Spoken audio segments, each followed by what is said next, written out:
That's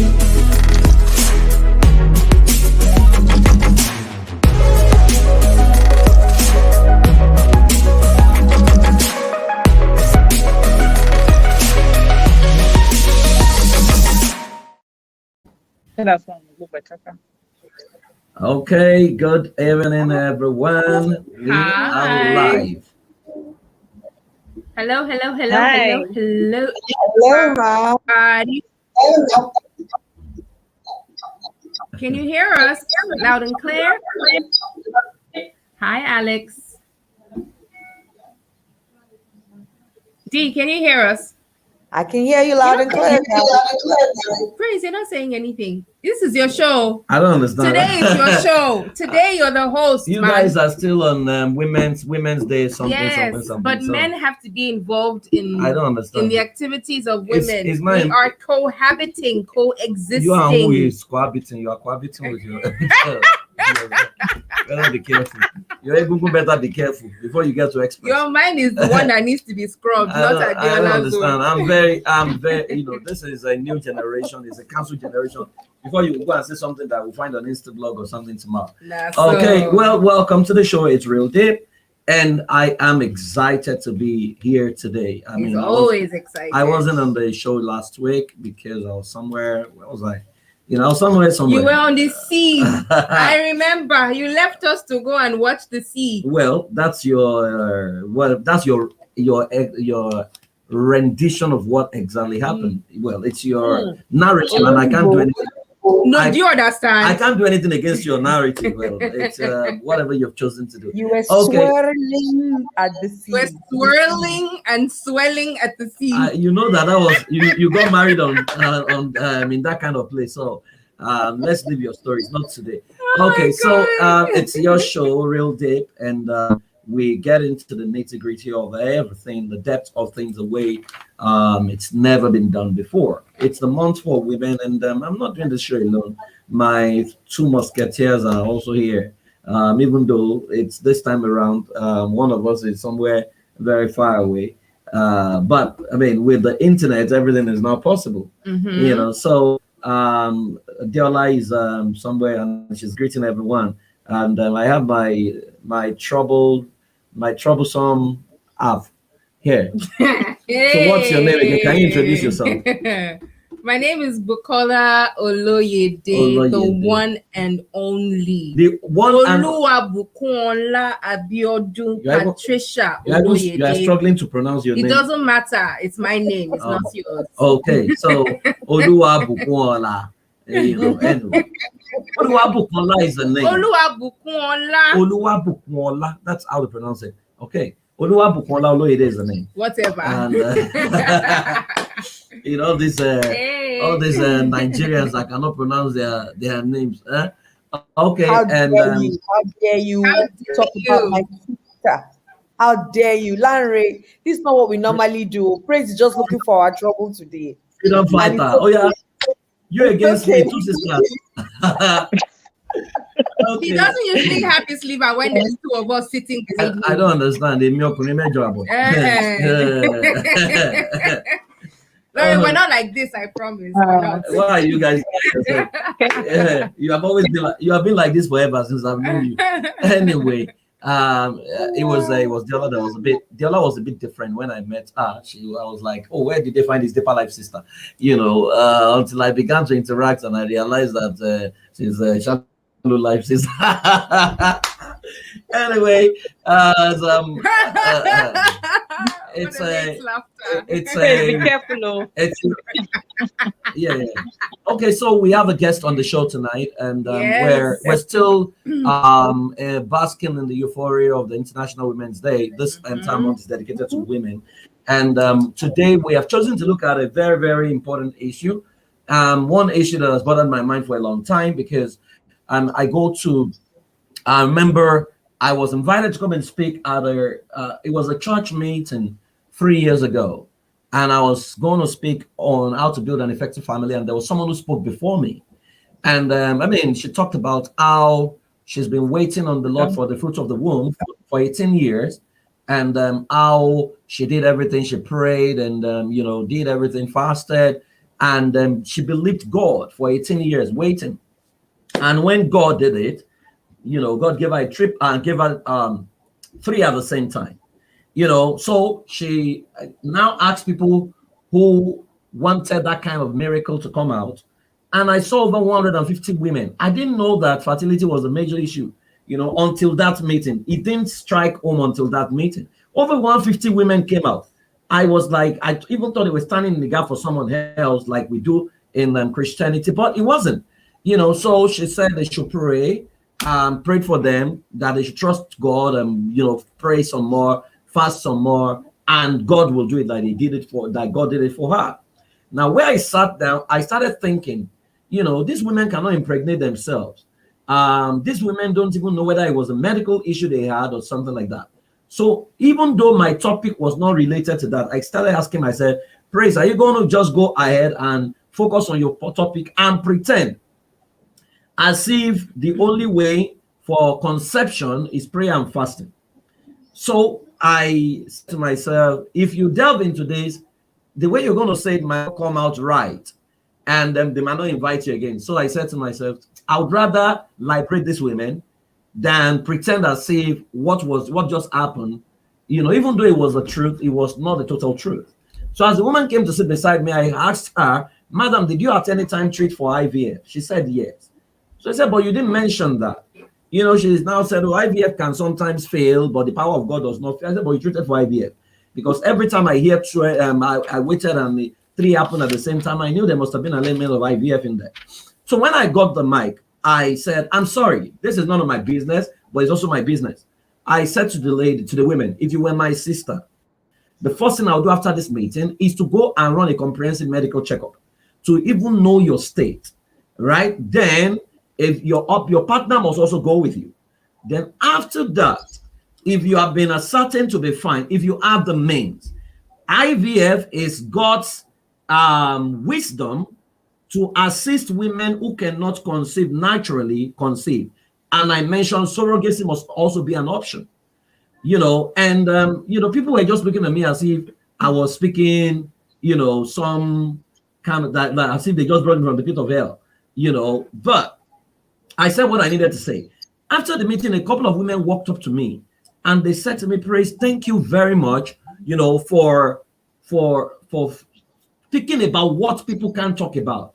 So a woman actually came to meet me to say that she actually, did surrogacy, but she couldn't come to testify about it because she wasn't sure how people will take it, And I said, why would you not? She said, because we believe that anything that is assisted that has human connection is not from God. In fact, there are people who believe that IVF is not God, that the children from IVF are not normal children. There are people who still hold that belief that there are some children from Mami Water spirit who will trouble this planet someday, I don't know where they got that from. So tonight, we are going to be listening to someone who has been through, done that, understand this whole subject. Now, we have with us Lanre Kazeem Abimbola. She's my friend, but she's an ambassador for IVF, or I think it's a Bridge Clinic or something. I know it's one of the clinics. Yeah. Okay. Well, so Larry, why do people struggle to embrace IVF? Are children from IVF, Mami Water children from the pit of hell, who will trouble our world? That's the way I would like to start from. Interesting. Thank you so much, Praise. Thank you, Dee. And good to be on the show. All right.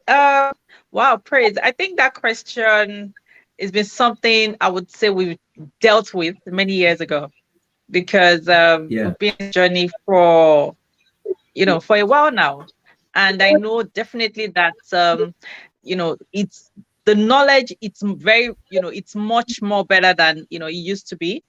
And I've also been on the radio program where years ago as well, this same question was asked by someone that called in, and it was just very funny. Now that same question right now.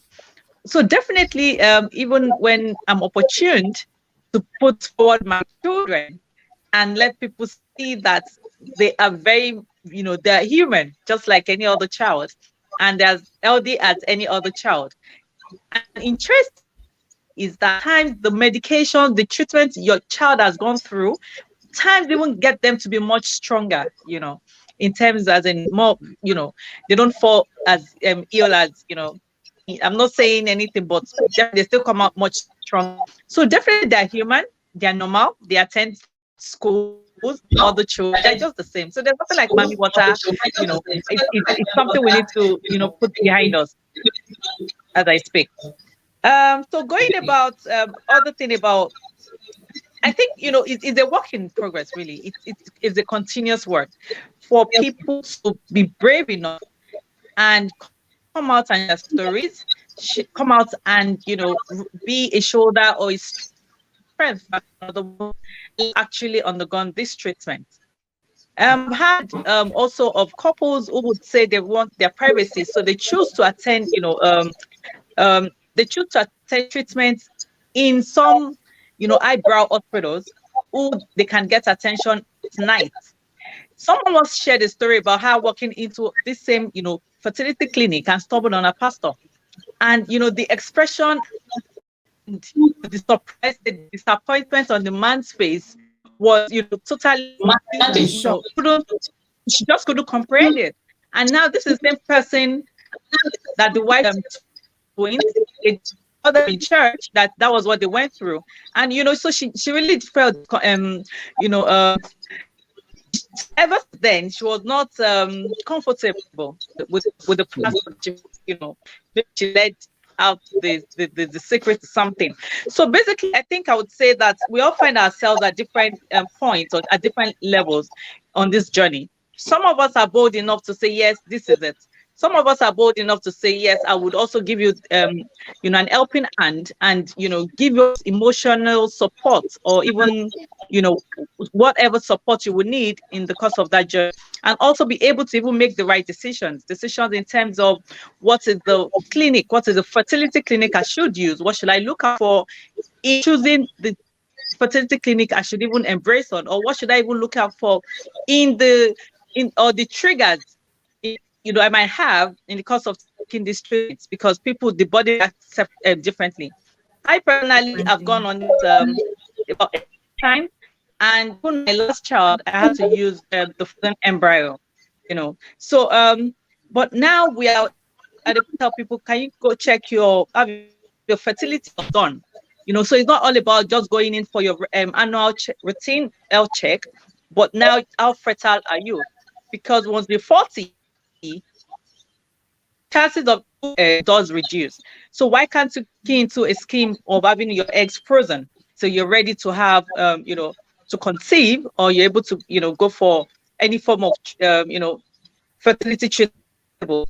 I've got some some people who have actually gone ahead, they will use a donor sperm to have their children. At the same time, you've got people who have embraced surrogacy, just as you said. We've also got people who have gone ahead to go for adoption, adopting a child. So we're all at different stage, or stages in, this journey. But it's just the ability to own up to it and take it that is not no long, you cannot be stigmatized by that. You understand? So it's about we now getting that solution or tackling delayed fertility, because I don't call it infertility, we just delayed. Do you understand? So that's it. It's about you opening up your mind and embracing it. So that's it. Can I ask a question, please? I thank you so much, Larry, for saying that. My question is, so why are people so embarrassed by it? Why is it something that people are not proud to talk about? I mean, why is it something that people shy away from or think, oh, this doesn't have to do, or I mean, like praise is mommy water spirit. Where do children come from? And so why is it something that we're so, like you said, the pastor and the pastee, or is it the pastor and the mentee? I mean, what's the I don't know. Sorry, feels very ashamed, and the pastor also feels ashamed. Why is it a thing to be? Why is it a thing to be ashamed of?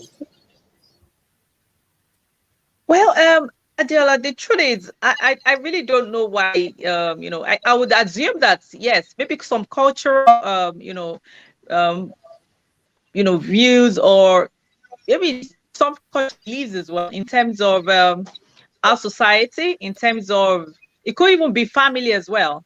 Do you understand? So once you don't have the right support, the right system, I would say system around you, because system could be from your family, it could be from, at work, it could be, as I said, religious organization as well. So because for example, I also have some person, because I interact a lot with all these people referred to me by the different fertility clinics, and so get definitely I get to deal or manage emotions here.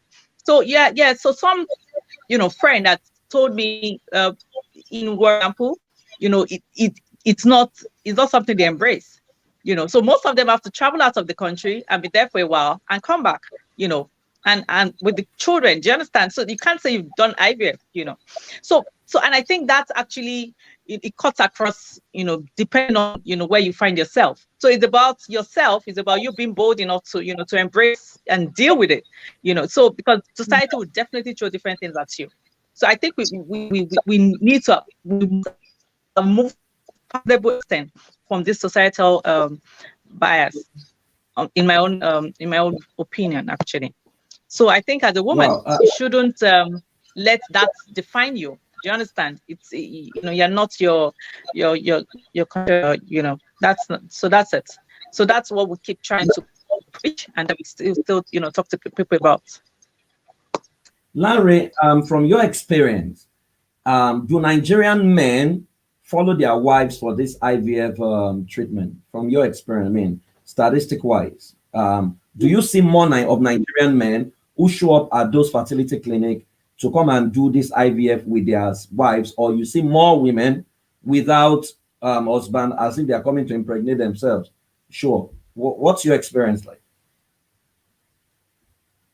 Well, I would say to a reasonable extent, praise, yes, Nigerian men do come up as well. Because when I do take on the quarterly forum for couples coming in, Lagos State has tried to put an association together to regulate the fertility clinics in Lagos as well. So when I attend such forums as well, I see the couples, I said, yeah, the men come out. They do come out. Seriously, they do come out.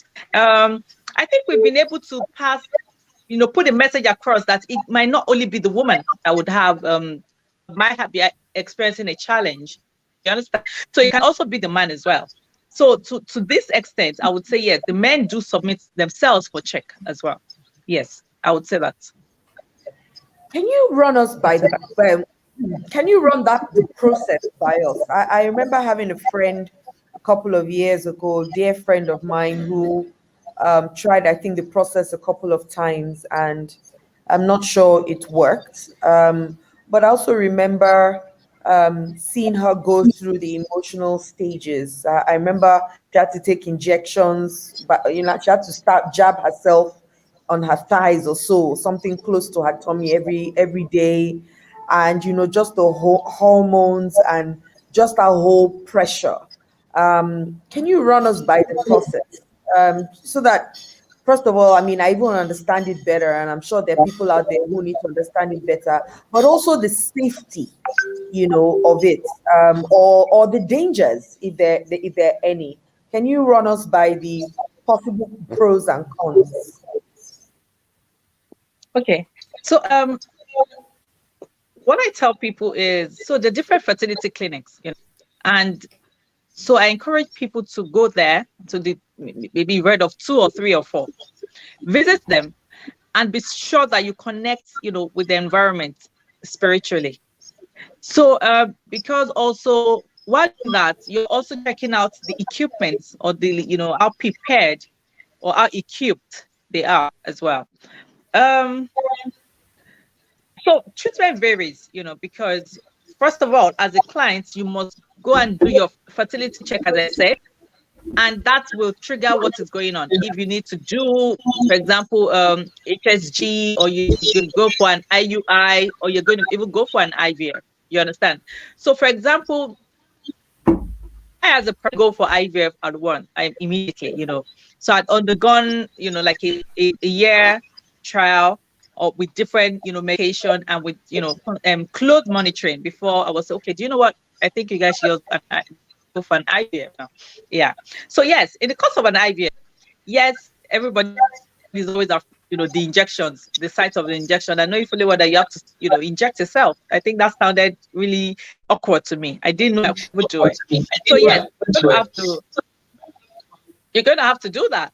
And then you'll be subject and you'll be monitored where you go in maybe every 2 weeks or every, just to see how your body is responding and to know if you've reached the certain level that it should be, and prepare the womb for the necessary procedure.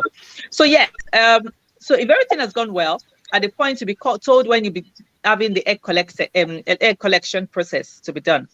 So at the egg collection process, this is when also the husband also needs to be understand.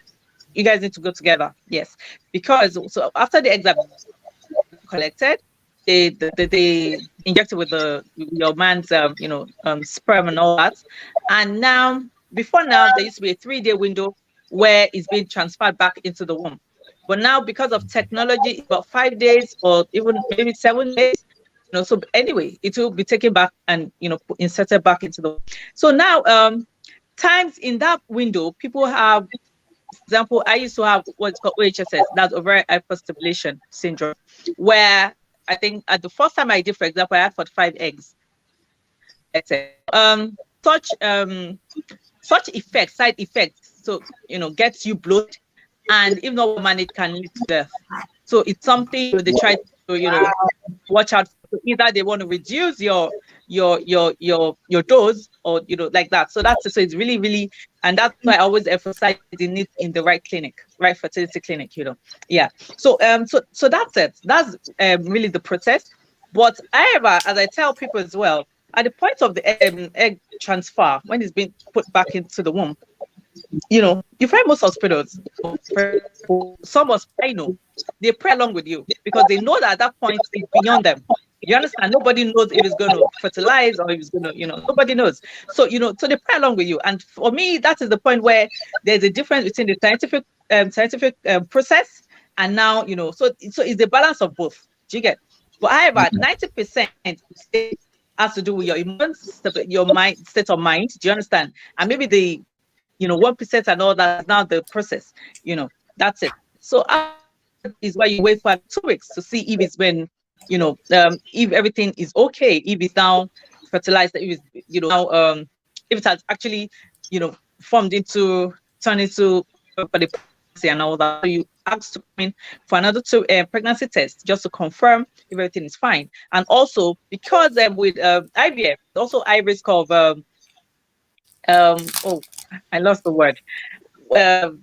Okay, I lost the word. But basically, they are trying to check in to be sure that the embryo is well placed in the right, place and all that. So in that window, and so that's it. Is it so the baby grows like a normal baby? You have your first. Sorry. What are you trying to say? There's a high risk of ectopic pregnancy with IVF. Pregnancy, yes, ectopic pregnancy, yes, ectopic pregnancy. So yes, that's it. Thank you so much. So that is being checked, just be sure things are, fine. And that's so you carry on like a normal, pregnant, chubby lady. So yeah, so is it possible? Is it possible to have and to be able to get pregnant normally? And then maybe you have your first child, possibly second child, and then you're not able to, you now need to have an IVF to have a third child if you want more children. So you have tried normally for the couple of years, it's not come, and then now you want to try IVF, because you're not able to give birth normally. Is it possible for that to happen? Oh yes. So basically, yes. So you have instance where I'm actually, number one, I'm trying to conceive, so I'm going on IVF. Maybe I've had delayed, fertility and all. So I'm going for IVF. And in the course of waiting, or in the course of waiting, yes, it's possible to get pregnant. Do you understand? Conceive naturally. Now, you could have had a failed cycle. And in the course of trying to wait to get onto another cycle as well, then it's possible that for you to also conceive. So times it gets, the treatments, also enhances the hormones. Do you understand? So it also helps, it helps your hormones in actually conceiving in the natural way. So yeah, so time is yes. So it does happen. So I've had people who also, in the course of having a failed cycle, trying to get onto another cycle, they get conceived naturally. So it does happen. However, at the same time, you could be okay to conceive in the natural way, but because maybe you want a certain sex, maybe I want a boy or a female. Do you understand? And I choose to go on IVF just because of the sex selection. So yes, that's possible. Okay. And maybe because you want twins, I also want to do it. So they're different. Okay. I mean, I'm already. I don't know how I'm feeling. He's petrified. I'm petrified. Listening to this, and I'm asking myself, why would I want to put a woman through this stress? Of a near-death experience, because that's what because there is no guarantee. You just said something now that if the clinic is not right, someone can be given another dose and the person can die. Now, so I'm wondering, right there on my mind, I'm wondering, why not adoption? Why do Nigerians struggle with adoption? And why don't people even consider, is it about the child coming out of your loins? You want to experience the joy of carrying a pregnancy, even if you die? Or is it the stigma of or the psychology of not being a full woman? Yeah, you're not a full woman. Or people say, where do you get this child from? Some of the home video stories of what if the child is now has some kind of funny behavior and whatever.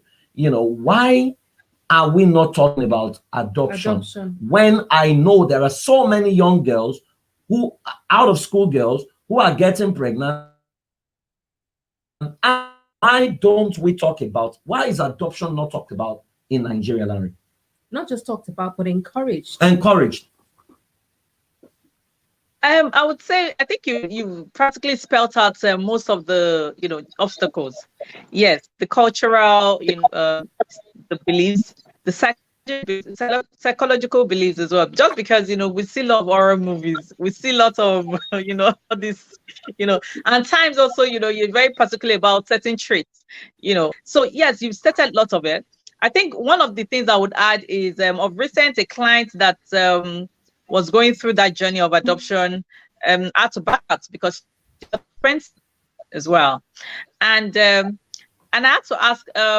So apparently, for a male, there is more. Is more pricey than the female child, and to me was like, what was the basis for doing that?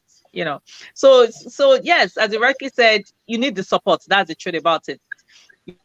You need support to be able to get the child accepted into family, society. Yes, people would ask you, did I see you get pregnant? Where is it? So yes, we are not yet there. Let me just put it that way.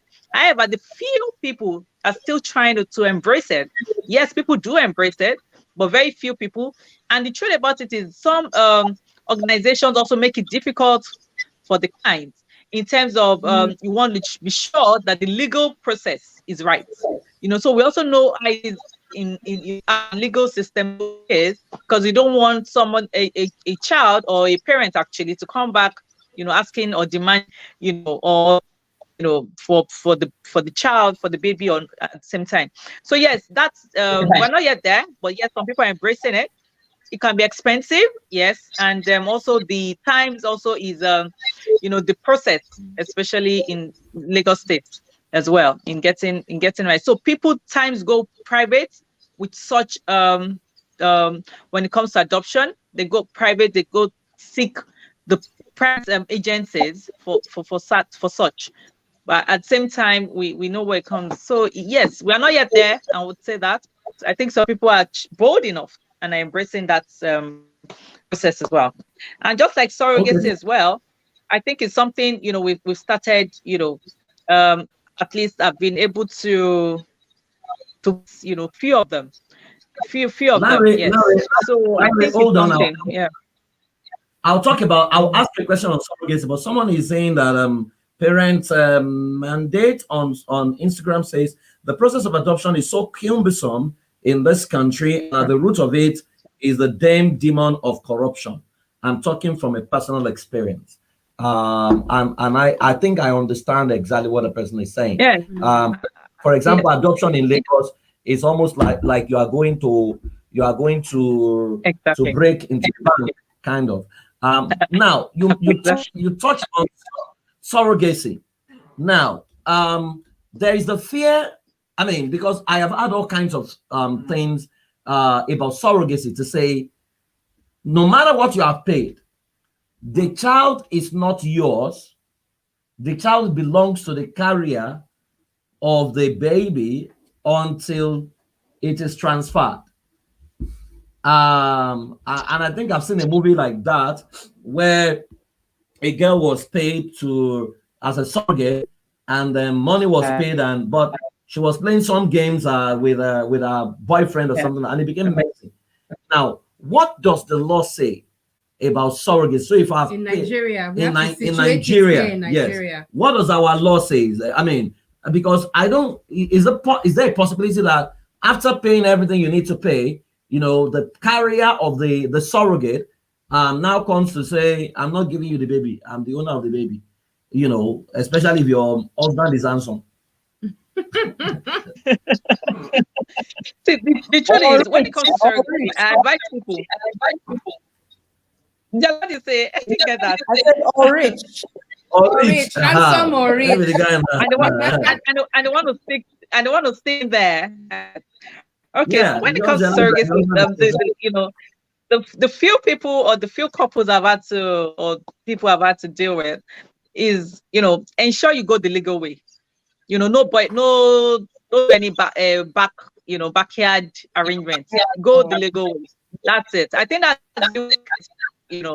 but if you're able to get the good lawyers, you're able to dot your I's, your P's, and all that, I think you'll be good to go. That's the truth about it.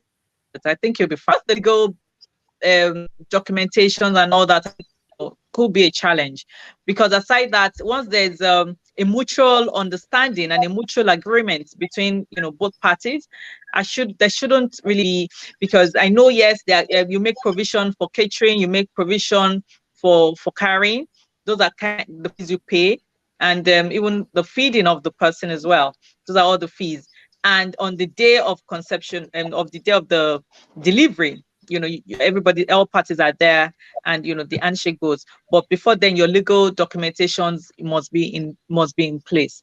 Yes, I've had people, or one person or two person that I know of, that they go the tug route, where they're all prepared for any issues that comes. So basically just go to tidy it up and just have the right lawyers in place to help you out with your documentations. I think that's what I would say about surrogacy in Nigeria, so that it doesn't backfire. Yes.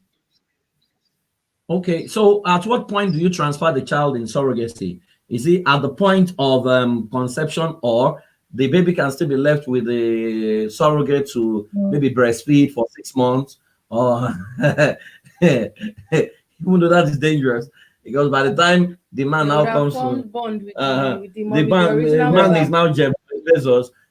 At what point is the baby transferred? I think I would say it's at birth, because you just want to you just want to disconnect from that contract as soon as you can. Yes, so at birth, yes. I think yes. Just want to Is surrogacy done in Nigeria? It's done. It is. Yeah, it's done. I think what they're even doing right now that I like is the surrogate is not directly interfacing with the couple. Yes. That's what I'm saying now. So she doesn't know the couple. Yes, you're right about that. the couple don't know her. So that way, because there's problem in Soweto otherwise. I mean, just Especially to if discover man that is the Jeff husband is Bezos. now Jeff Bezos. Yeah. Who I think wants as to? much as possible, just keep that distance. Yes, I think it's just the fear. It's just our culture here, because you don't want someone coming back, start knocking on your door. So you just want to keep everything at arm's length. Yes, so that's why. Okay. I think I'd like to ask, seeing as this is something that you have dealt with personally, we're talking about, the stigmatization, dealing with it, and maybe how to encourage the people around, how to encourage people to be more supportive of women who are dealing with infertility and men. And men, well, yes, but men don't have to be injecting themselves. They should make us inject ourselves. They should make us. Oh, I'm happy you are saying that. They should make men inject themselves. So I think I'll just like to go a little bit personal to say, did you yourself face any negative or any criticism for what you were doing, how you were going about childbearing? And how did you deal with it? I mean, what sort of support system did you have to have in place for you to go through such what I think is a traumatic experience to arrive at your destination? Okay. Before I talk on that, I would like to speak on what he said when he mentioned "and men." That's the truth about it. I've had a couple of men or spouses, that so what they had was basically they didn't even have any sperm or any good sperm count. Do you understand? As in, it was practically zero. And where you get to a fertility clinic and they ask you to just go back, don't even bother paying. Do you understand? So it was that bad that it was something the wife had to deal with. How do you even talk about maybe adoption to this man? How do you even talk about, can we donor sperm, to move on? So yes, so men too have their own challenges and they're dealing with it psychologically as well. Do you understand? So that's why I said now you see man and the wife, the man and the woman attending the fertility clinic, because it's not on the woman anymore. So yes, we have men in that category, and it's really an issue moving on as a family, and even for the wife to take action is really a challenge actually. So in such situations, it's about how prepared is the man for them to use a donor sperm, just like how the other side, to where a woman to ask to use donor eggs. You understand? So it's both ways. Yes. I would say for me as a person, maybe I always, I think I don't know where I got my boldness from, or I've been being brave from, but I wouldn't say I was stigmatized at such, because yes, maybe as I said, it's about knowledge, and how prepared you are. But for me, I would maybe at place of work, where, or at times, of course, occasions, because people don't want to invite you to certain parties, especially when it comes to children's party, and they feel you will be uncomfortable at such events. So yes, you could be turned down to say because because we don't want you to feel, yes, that maybe such. Also, yes, when you see maybe family trips, because IVF process can be quite consuming financially, and then you need to start planning. Do you understand things, or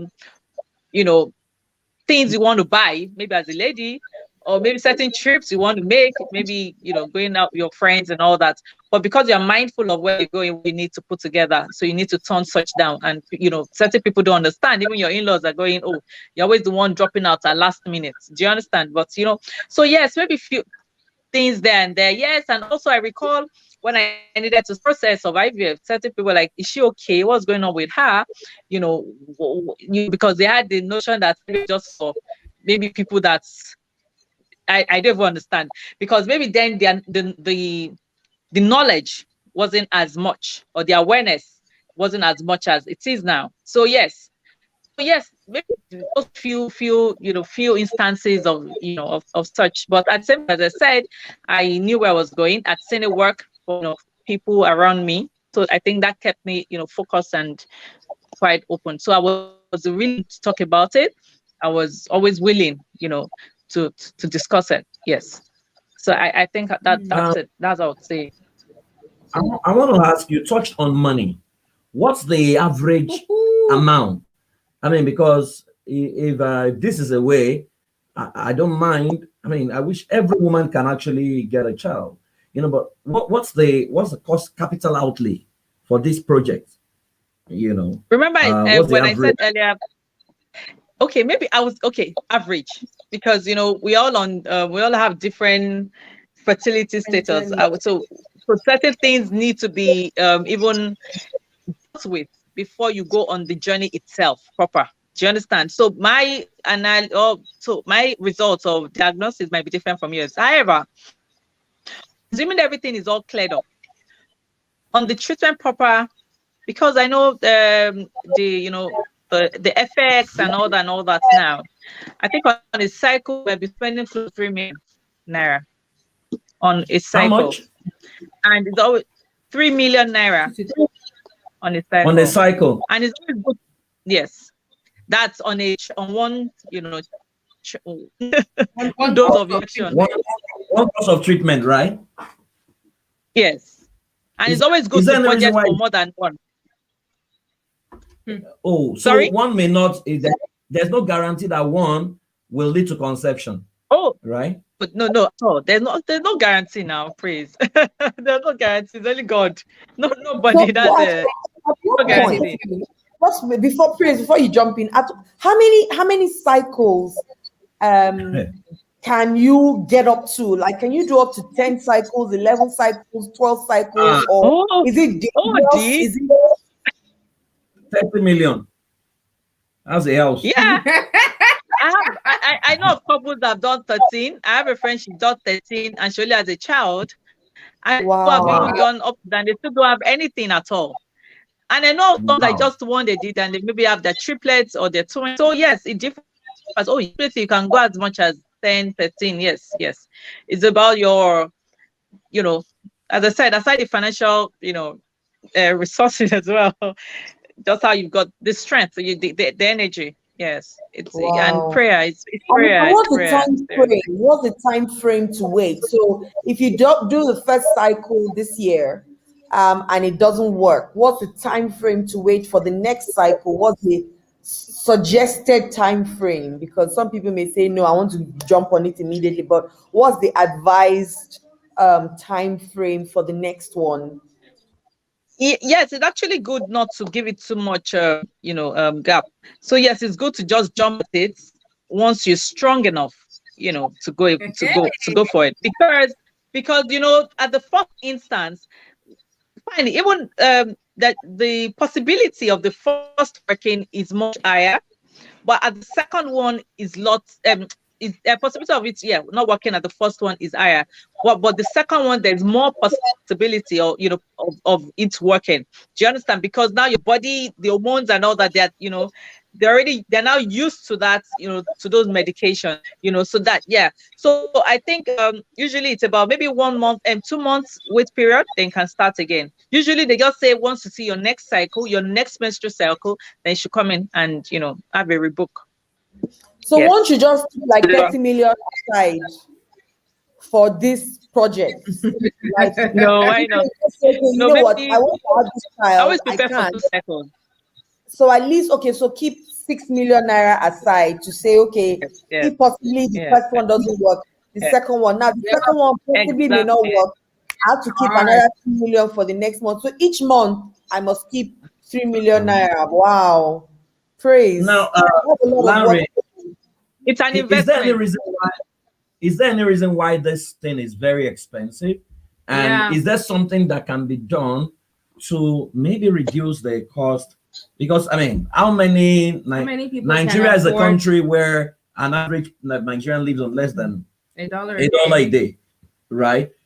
So how many people can afford this process? It's like when you said 11 cycles, I'm calculating that's 33 million. Yeah, That's a house somewhere like, or something Mhm. like that. You know, so you are wondering what's going on here. Why is there any specific reason why this is very expensive? And can it be? Is there a way to cut it down, or wouldn't it be better, since you know that a surrogate has a higher chance of maybe conception, just go for surrogacy once and for all? Wow. Okay, so you know what the case. You know the question to ask. Is surrogacy even cheaper? That's a good question to ask. It depends on the But It's if a when you question look at it, well, it's about relatively the same.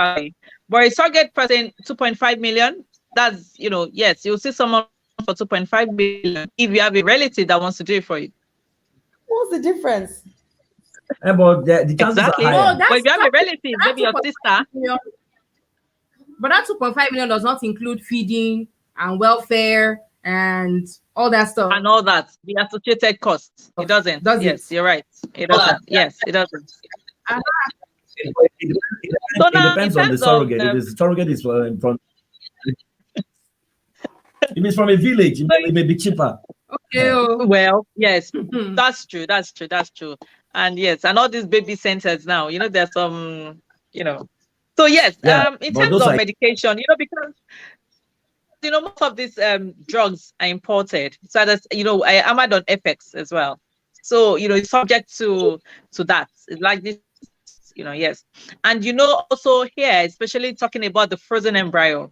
So for example, where you have, so as I said before, the first time I had 45 eggs, collected. So I could have said, oh, why don't you freeze, maybe 40 or 30 for me? Do you understand? So yeah, so at every point where you freeze, every quarter, you make payments. You're paying for it. And because, of course, cost of electricity and all the infrastructure that would, be needed back end, keep I'm telling you, this embryo as eggs to stay frozen. as long as you need it as well. So all those associated costs add to it. So let's talk about freezing your eggs now. What does that mean? So you do your first cycle, they take out 45 eggs. What are they freezing it for? For how long? And does that then how does that reduce the next process or the next cost? So I'll talk about freezing eggs maybe from this angle of, okay, for example, I'm old, and I know that once you're 40, you tend to start the quality of your eggs, pleats as well. And so to keep to still keep with the high quality that we needed for to be germinated when you're ready. Do you understand? Then I can say, okay, why don't you freeze these things for me? Why don't you store it like in a for example, in a freezer, in quotes, you understand? Keep it for me, store it. So that when I'm ready, maybe in 10 years' time, or I'm even ready in 20 years' time, just for you to bring it out and put it with my husband's sperm, or maybe now then I'm not able to I want to get married to, so I can get in and just get it germinate fertilized, and then I can carry the baby. Do you understand? So yes, it is a process that helps you to to still keep your eggs in good quality till when you're ready to use it. I have a question. Wow. So as of course, as you get older and you start hitting the age of menopause, of course you start losing the ability to produce eggs. Yeah. At what age should a woman start? Well, I will ask for both man and woman, but at what age should a woman start doing her fertility checks, and even to start considering the idea of freezing her eggs? And yeah, I think let me ask for the woman. Sorry, first. just to add to what you're saying, and is it possible for a single lady to go for insemination? Someone that is not married, in addition to what you just asked. Okay, so there's no age for a fertility check. So yes, once maybe 25, you want to go, because then your eggs are very good. Those, you still have good eggs. So there's no age limit to that. There's no age cap, right, to that. So you can, do it often, and as long as you're ready to go through that procedure, then it's okay. It's really okay. There's really no age cap. However, for a woman to walk in and opt for a donor sperm, a single woman. Sorry, PF, And is that your question? Yes. I'm not sure. I need to get back on that. However, personally, I don't think there's anything wrong in that, because well, people I know so far, to my knowledge, well, they've been maybe single parents that have done it. Maybe the marriage wasn't working and they opted to step out and they go, Yeah, so I'm not sure it's impossible. I'm not sure there's any law against that, as long as we're encouraging unmarried or single girls now to get their eggs frozen, so at the point when they're ready to have it, utilize it, it's of good quality. Same way, so I don't think there's any law regarding that. So, I think people embrace, actually.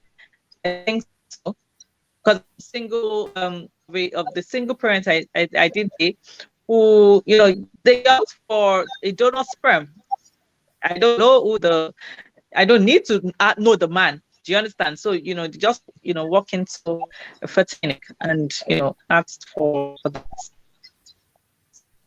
Wow. I'm not sure there's a law. Okay. No. I know there's no law. There's no law to that. The costs vary for freezing your eggs. And she So said it's that just having to deal with the society. Societal norms, if you can deal with it, you can, and it's okay. It's okay. Because I asked that question because there are lots of ladies who are getting close to 40, they are not married, the guys are not coming, and then they want to have babies, So I know it's a conversation that people are having, and people are wondering. So this 40 or 39-year-old lady in church shows up with pregnancy. She's not married, then she's not engaged, she's done for IVF. Are we going to call it fornication? Is it adultery? Is it surrogate free? What exactly are we going to call it? So it's a conversation that people are. Which we say she has committed sin. Well, I mean, where are we going to classify that? Within the laws of God, especially from a Christian and Muslim perspective. You mean the laws of judgment? I agree. I know some people that we just go in business and they go leave the country and they're just back with their babies. So I think we just need to make this environment this society more welcoming for them, instead of them having to leave the country and coming, they don't want to go through the phase of it. I personally, I do encourage this if you need to do it. Yes, I think it's a lot, stress-free. People. And yes, adoption, why not? Okay, thank you. You can afford it. Thank you very much, Lanre, for coming on the show today.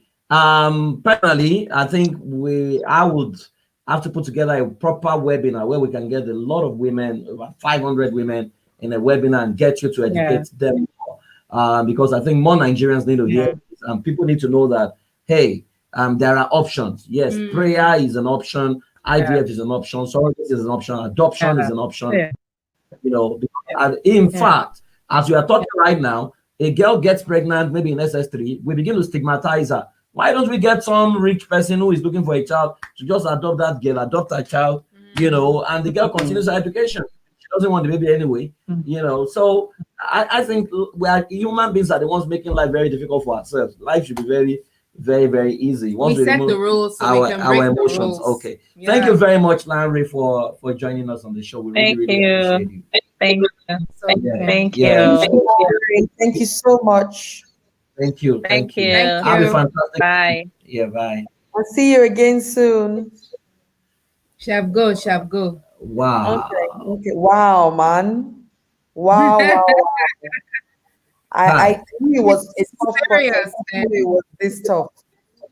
Yeah, I mean, it's this is some good conversation around this issue, and I mean, I'm thinking right now to at what women go through in their bid To have to children. have children. I don't think women's essence, and I think it's a cause we need to fight. We cannot tie a woman's essence to conception, Yeah. especially knowing fully well that she can die. And we didn't even talk about the psychological Aspect effect and Effects. the hormonal and imbalance that the emotional. process can create.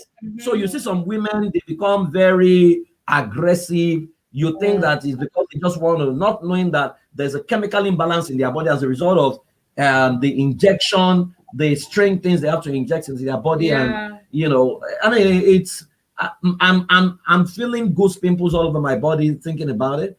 To say, if would I have wanted my wife to go through this kind of thing that, or would we have opted for adoption or just, Praise, we also need to understand this. I'm not sure that, and maybe I'm also speaking out of some form of experience as well.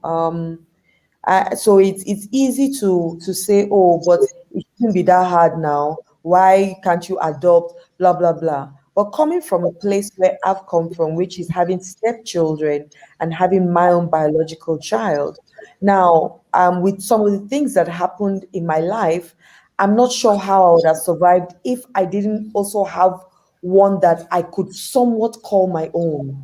Because even if, as much as my heart was open enough to want to accept children that were not mine and look after them as though they were mine, there are people who keep reminding you, and these people are not people outside, they're people inside that remind you that these children are not yours. So it gets to a point where you look at it and you're like, okay, God, please give me my own. Now, I didn't have to struggle. In fact, I was one of those kind of people that thought it would take a while for me to have a child. Why? I do not know. So when my husband said we should wait 1 year, I jumped at it quickly because in my mind, I thought, okay, 1 year, at least by the time we try 1 year, I go get Bele. And I got pregnant the following month we got married. kind? And I was like, wow, So from And you that, for not crazy if you know Bonham. if I don't craze my sister, if I know Bonda, I for mad, and I sit down and I look at it and I'm like, okay, so I can somewhat connect with some people who say, I want to have mine. Even if, yes, I'm ready to support and help and grow and birth other children, Other it's children. easier to say that, oh, but it's not a big deal now, Shebi, you can adopt, than when you actually have yours and you go through that process. Some people, that's their life ambition to have You their know, own children. I think it's also cultural. In other climb, it's not a big deal for some. Some will even tell you they don't want a child. I mean, I've had a mentor like that Oh, who yes, said she absolutely. doesn't want Absolutely. to, and it was not a big deal in that environment. But it's Mhm. just like something.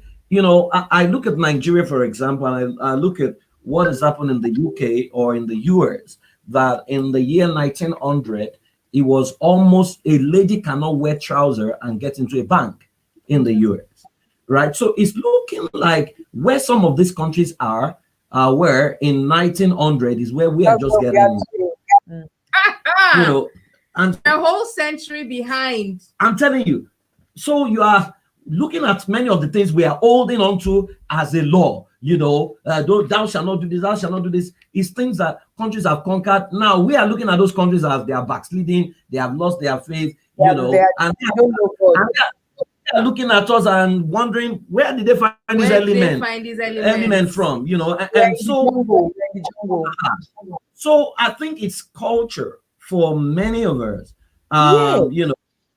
yeah, But to whole say, culture is sprung down your throat over and over again because it's easy to say, okay, no, I don't want to do this. But when, even with me that has a child, do you know how many people call me to say you should have another one? You must have, because this one must have her own blood, they because will say, those other two can leave you one day and never come back. but at least you know you have your own. So by the time you hear it over and over and over again, if you give room to it and you're not as mature, or you are not as grown, or you don't feel, you're not, yes, let me say mature and grown in your spirit, and you're not sure of what you want to do, you will fall for these things. You won't even know when you start to yearn for certain things. Because I even say, for me, I also at a point started to yearn for it, that okay, maybe I should, maybe could it be, shall it be, now I say to people, leave me alone. However, there are some certain people in that situation as well who feel that way, and people are using bad eye, front eye, left eye, all kinds of eyes to look at them, and they're feeling the pressure. I'm just saying. Our inability to mind our business is a big problem in High. Africa. Yes, you're correct. It's the pandemic. Linda Oguns is saying, that's true. I work with a 52-year-old that has no kids and she's very happy. The problem is even that you're asking, is it worth your life? So if you die in the process, are you fine? Because you are the one taking this injection, and if you die, this guy is going to marry another person. Move on. He's going to move on. So is it worth your life? And we have not even started talking about the preparation to now raise a child, because there's no guarantee that once the child now arrives, the child now you don't know what to do. It will just be a good child from childhood to. This comment that you made just now about, is it worth your life? My late sister, when she before she got married, a couple of months before she got married, she realized that one day she fainted she was in school and she fainted, and they took her to the hospital, and we thought, okay, maybe exertion or whatever it was, and they examined her. Then they said, oh wait, you need to do some more tests, we need to do some more tests, and then they did more tests, and they're like, or maybe it's not, maybe you didn't just faint for nothing, maybe I think we found something. So from I'm tired and I fainted in class to now, oh, there's something in my stomach. And I remember this was April. I remember when she called me in April and told me, oh, I think there's something wrong. And I was like, no, I'm sure that maybe they don't know what they are talking about, right? A couple of months, so she got married in June. Before she left to go, I think she had another meeting or appointment with the doctor, and they said to her that they're going to have to remove her womb because this obstruction or whatever it was in her womb. And she said, I'm just about to get married. I'm just about to start my life as a married woman. Keep your womb removing. Hold it first. Let me go and marry. Let me first of all have a baby. Then you can remove my womb. And that's how she didn't do whatever it was, right? So she went back home. She got married. Within a few months, she got pregnant. Whilst they were even at that time still trying to go to the hospital, check other specialists in Nigeria and all of that. Within a few months, she got pregnant. And from the moment she didn't have a very smooth pregnancy, right? And in fact, my nephew was born at 32 weeks. Wow. He was born at 32 weeks, and he spent a week in the what they call an incubator or something, right? Wow. So imagine now, the moment she had the baby, she and the baby were there for a week. They came back home. She was home for another week or two. She could hardly breastfeed because she wasn't producing milk. Wow. So within 3 weeks, the baby was completely now on formula. Within that 2-week period, she had developed different complications. She went back into hospital. She was in hospital for 6 weeks straight. Now, it was when she went back to hospital that the doctors started asking questions that what is really going on. They had to start tracing her medical history and found these notes on when the first time she had come to the hospital and she had been told that there was XYZ. And they were like, you didn't even say a word that you were dealing with this. It's fate. Do you understand? You didn't say a word. Now, my nephew is God sent. My nephew is he's my heartbeat. Yeah, really? He's my heartbeat. No, I wouldn't. No, you're not. He's my heartbeat. I wouldn't trade him for anything. I wouldn't change anything, right? But if she had had that operation at that time, she would have been alive. Because by the time she then got properly diagnosed, because it was now a question of, we don't know what's going on. Oh, we think it's in his stomach. Maybe it's not in his stomach. I think it's in the womb. It's too big. We can't operate. By the time they say, okay, you do test 1, 2, 1, 2, 1, 2, she was stage 4 cancer. Wow. So this question of, is it worth your life, is so, it hits home so strong.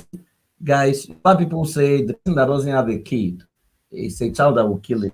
The one that has a child is a child that will kill it. Oh, my brother. Don't allow a child kill you. You have a life to live. Yes, and don't live your life for the community. Yes, don't live your life for the society. Is it worth your life? Of what sense is giving back to the child and live your life? You have a whole lot to even women that marry late and or have children late, it's a huge risk. It's a huge risk to have children by the time you turn 40. Of course, you have the outliers and the miracles and things that happen, but it's still a huge risk. This is an advocacy we need to go into. We need to do more orientation for our people and take on culture headlong. I mean, I don't think it's worth anybody's life. Having a child is not worth anybody's life. Kill yourself. I mean, I have a client who told me she had a near-death experience. She's done 3 IVFs. The last one almost took her life. She said she was gone, right? The only saving grace was that she was doing it outside Nigeria. So they put her on life support, before she came back. And I'm like, hey, adopt. And her husband is saying, no, they can't adopt. He cannot stand adoption, blah, blah, blah. She must said, is it worth your life? You rather die. Yeah, thank you very much. I'd rather leave that marriage. It's a sober moment for me, for everyone in the studio, and we pray for every woman that is waiting, that God will answer your prayer. Amen. And it will make it very, very easy for you. I mean, if I wish I had the power to donate children to everyone and donate. To the guy shall be established. Donate pregnancy to everyone. On the face of the earth. But God guy. I can't do that. You see them, they are laughing at me, stigmatizing me. Bye. Guys, we'll see you next week. Oh my God. Have a fantastic day. Are they nice seeing you? Yeah, see you. Better be back in studio next week, Mama. Yeah, we look forward to seeing you. I will. Peace out.